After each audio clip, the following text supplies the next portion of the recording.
Yeah, well, she's made it to the end of the day. It hasn't always been certain over the last 48 hours that that would be the case. The markets have rallied somewhat today, so, you know, they're the successes that Liz Truss can take away from this, but this is a Prime Minister clinging on to her job by her fingernails right now. At the moment, she's embarked on this mission of outreach. Earlier on, she was meeting with the more centrist One Nation Conservative MPs.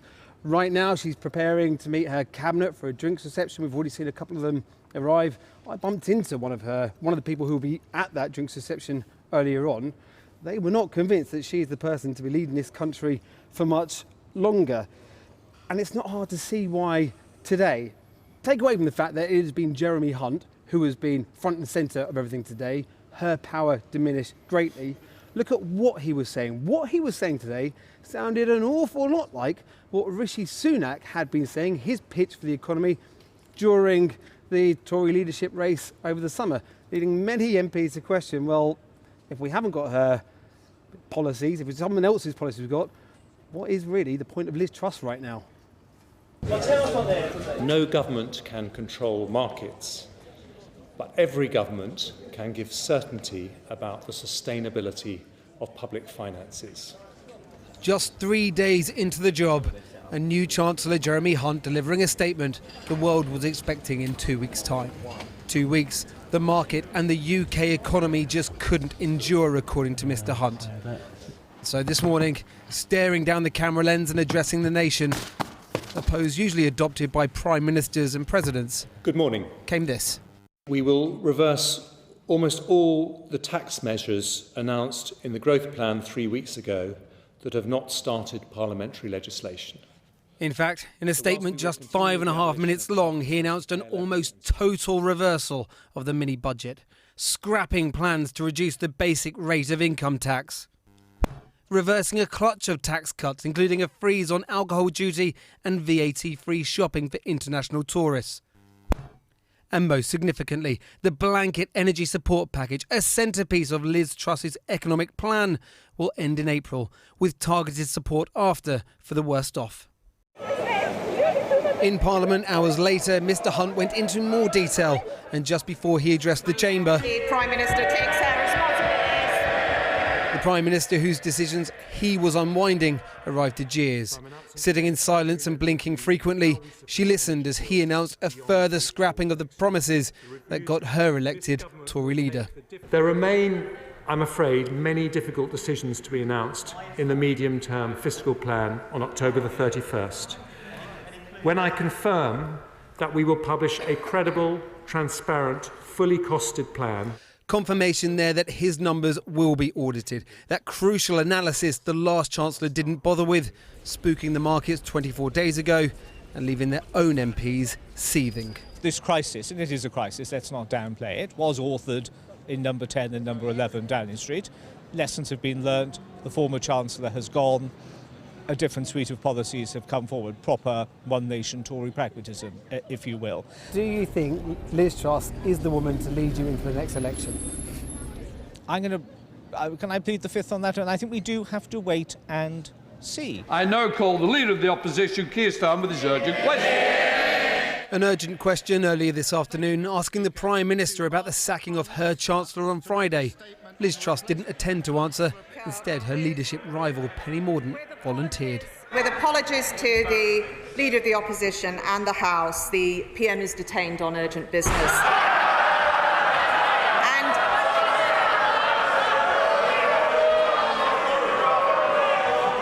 There is long-term damage that can't be undone.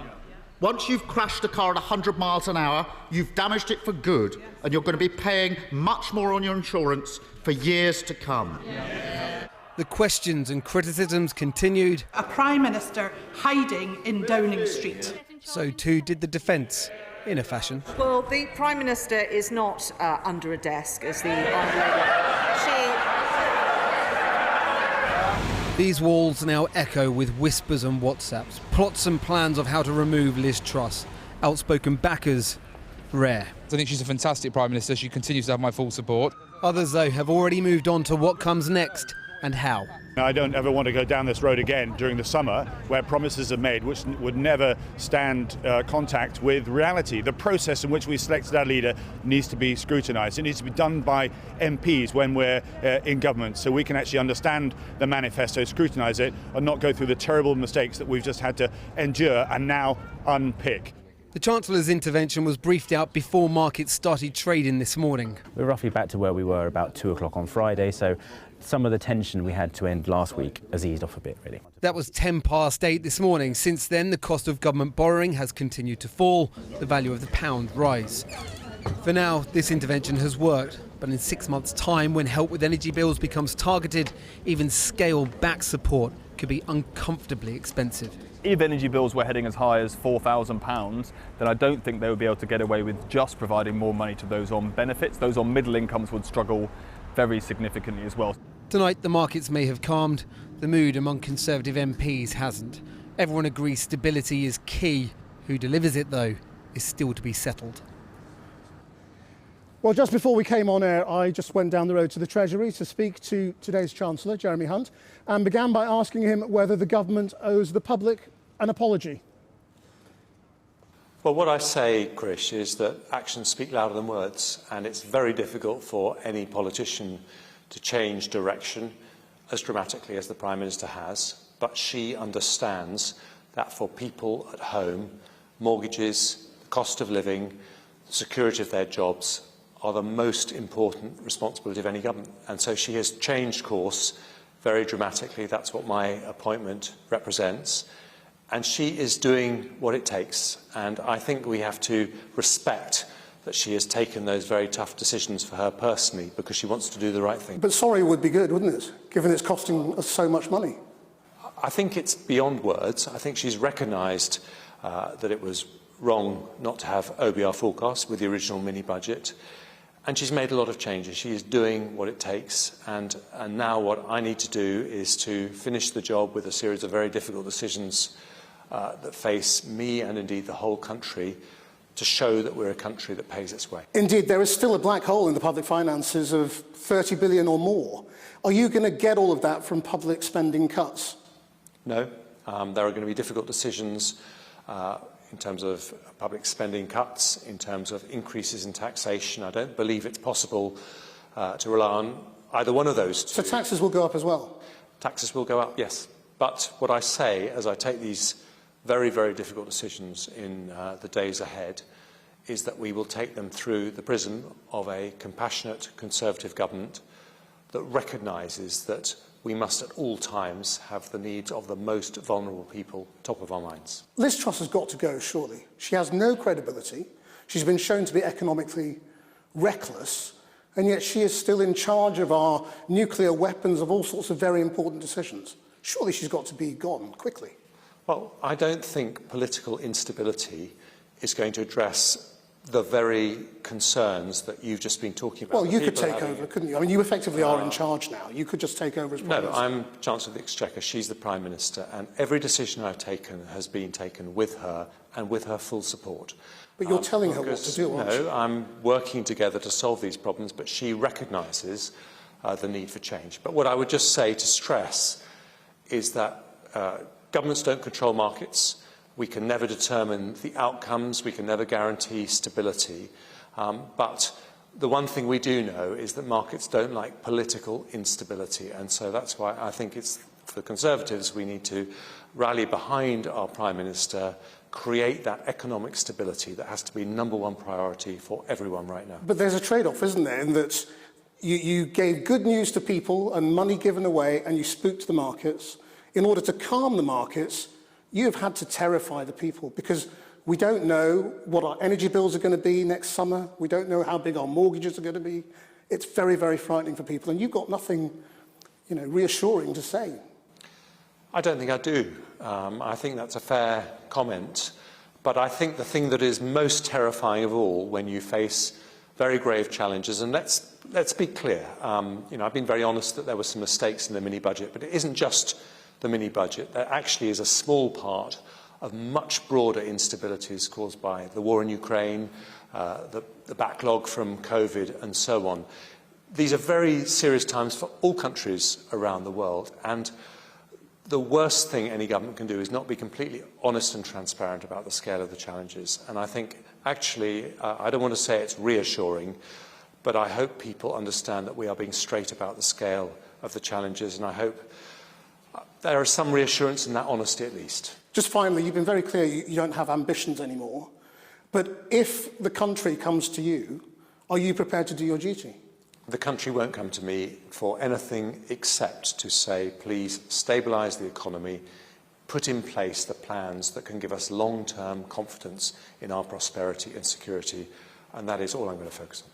Jeremy Hunt, Chancellor, today's Chancellor, thank you very much. Thank you. So Jeremy Hunt has reversed Liz Truss's economic programme, but where does that leave the economy and the public finances? With me to go over the detail, our economics reporter Neil MacDonald. So are we back to square one?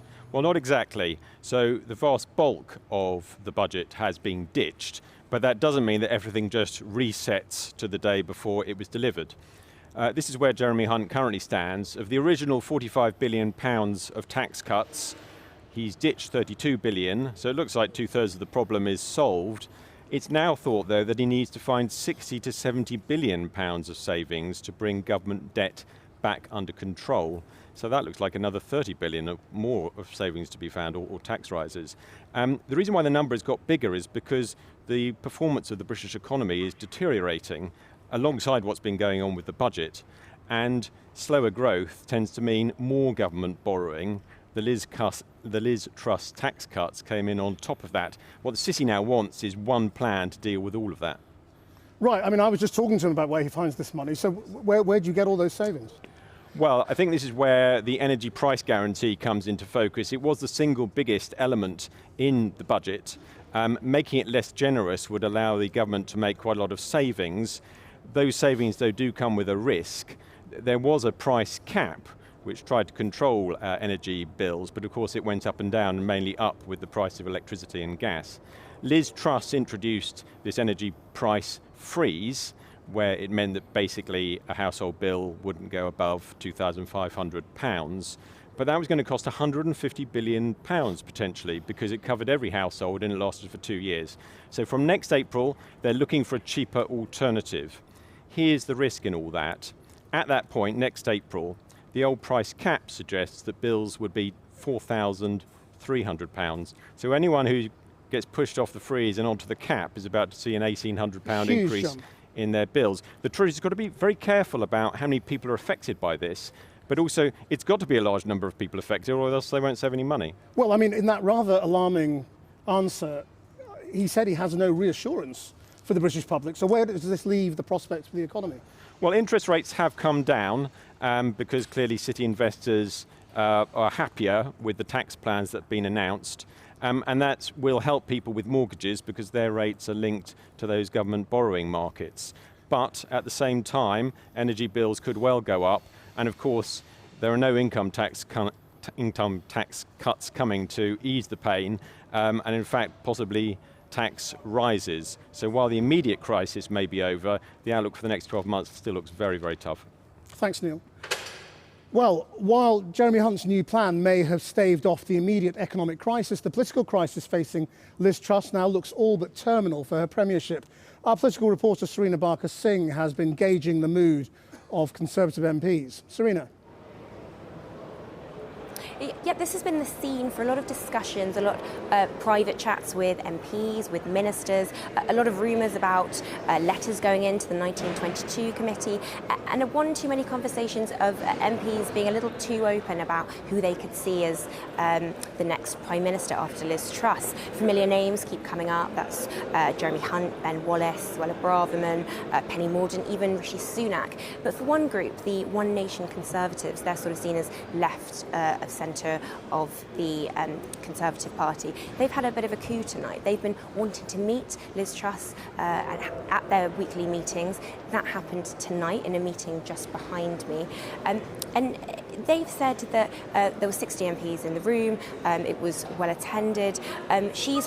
Liz Truss is hoping that a charm offensive will stave off any kind of plotting from any kind of groups. She said she admitted mistakes, talks of unity, but one MP came out and said to me that the room didn't really give her the pasting that they expected because she just looked so destroyed. Another said that with Jeremy Hunt coming in, they've had this sugar rush on competence, and well, they said to me that it makes it hard for Liz Truss. Unofficially, they would like Jeremy Hunt as the Prime Minister and Rishi Sunak back as Chancellor. Now, you may remember that name from being the Chancellor in July all that time ago, 4 Chancellors ago. And he was seen to be lying low. But one MP told me today that he's been invited to coffee with the Chancellor next week, sort of fueling rumours that he might be making a way back into the fore. So there's clearly a lot of movement, a lot of discussions going on here. But what is clear is that MPs haven't decided who they'd like as their next leader and our next Prime Minister. Serena Barker-Singh. Well, earlier today, I caught up with the Conservative MP for Broxbourne, Sir Charles Walker, who is stepping down at the next election. And I began by asking him if he shares the public sense of both anguish and anger. I do share that sense of anguish and anger. That anguish and anger is found in my own household and in my wider family, so of course I do. So what does that mean for the government? I think it means for the Prime Minister that she's got to face up to that. I think that there is just a loss of support both out there in the country, for the Conservative Party, and personally for her, a loss of support amongst most of her Conservative parliamentary colleagues now. Right, so what should your colleagues do? Just congregate around one person? Who is it, Jeremy Hunt? What we need is a reassuring figure at the head of the Conservative Party. We need some stability. We need some peace and quiet. Now, that's often difficult to achieve, probably almost impossible in politics, but you can't have someone who goes into number 10 at a time of huge social anxiety and says, I'm a disruptor. So I'm not going to create less anxiety, I'm going to up the levels of anxiety, and that's in essence what's happened over the past 6 weeks. So we need someone to say, look, it's going to be really difficult, it's going to be tough, we're all going to feel it, but I am going to work night and day to get you and your family through this as best as I can. Well, that is what Jeremy Hunt's doing, and it's kind of working on the markets so far, touch wood. Yeah.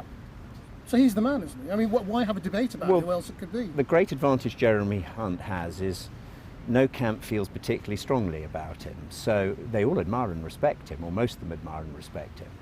So in the most recent leadership contest, he only got a handful of supporters. But if you have a Prime Minister drawn from those who came second, third or fourth, the other candidates' supporters will feel frightfully aggrieved that their man or woman didn't get a chance. So the great joy about having Jeremy Hunt is that he wouldn't have made any deals with his supporters about give me your vote and I'll make sure you become a Secretary of State or a Minister. If you're just talking about the national interest, wouldn't it also be in the national interest to have a general election now? The Conservative Party in the main wants to do the right thing, but I think if we had a general election now, the Conservative Party would be wiped out. We'd probably have 60 or 70 members of Parliament, and that may be in the immediate interest of some people. But I think having an opposition down to 70 or 80 MPs is probably not in the national interest in the medium to long term. Governments need to be held to account by strong oppositions, and we're being certainly held to account by the Labour Party at the moment. So the Tory Party is not going to do well at the next general election.